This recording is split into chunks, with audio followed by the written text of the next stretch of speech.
Hello friends, good morning. সবাই কেমন আছো? আশা করছি যে যেখানে আছো ভালো আছো, সুস্থ আছো। চলে এসেছি সকাল সকাল চা বানাতে। আর আমি সকালবেলা ঘুম থেকে উঠে কিছু কাজ সেরে স্নান টান করে চলে এসেছি চা বানাতে। এক কাপ চায়ের সাথে তোমাদের সাথে আজকে দিনটা স্টার্ট করছি।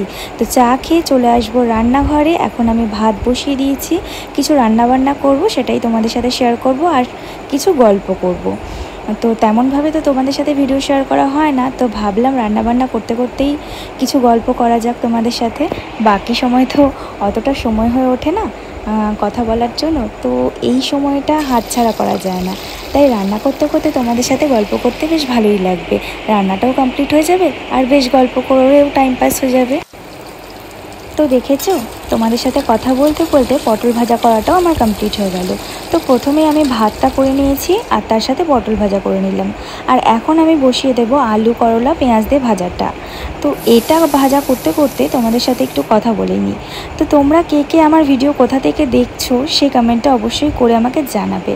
আমিও জানতে চাই যে তোমরা কে কে কোথা থেকে আমার ভিডিওগুলো দেখছো, বেশ ভালো লাগবে আমার।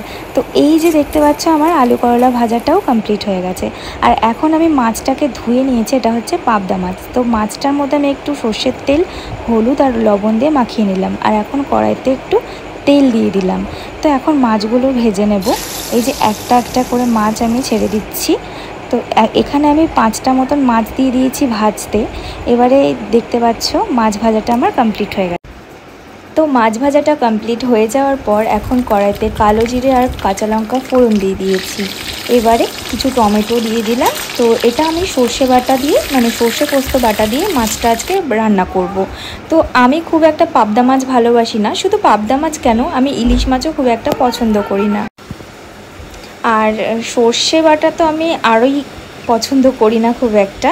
তো যদিও পাবদা মাছটা খেয়ে নিই, কিন্তু ইলিশ মাছ আমি একদমই পছন্দ করি না। তো যাই হোক, এই গল্প করতে করতে আমার সর্ষে পোস্ত বাটা পাবদাটা প্রায় কমপ্লিট হয়ে গেছে। আর এদিকে দেখছো মাছগুলো দিয়ে নিয়েছি। আর এখন একটুখানি ফুটে গেলেই নামিয়ে দেব। তো এখন আর কি, বাকি রান্নাগুলো কমপ্লিট করে নিই। এবার বসিয়েছি আমি বাঁধাকপি ঘন্ট। তো বাঁধাকপিটা আমি কেটে নিয়েছি, এখানে দেখতে পাচ্ছ। আর তার আগে আমি আলুটা ভেজে নিচ্ছি। আলুটা ভেজে নিলে বাঁধাকপিগুলো দিয়ে আমি বাঁধাকপি ঘন্টটা রান্নাটা করে নেব। তো আজকে আমি বেশ কয়েকটা মেনুই রান্না করছি, তার কারণ রাতের জন্য একেবারে করে রাখছি। রাতের বেলা আর ইচ্ছে করে না রান্না করতে। তো বাঁধাকপি যেহেতু হয়েছে, তার সাথে ডালও করে নিলাম।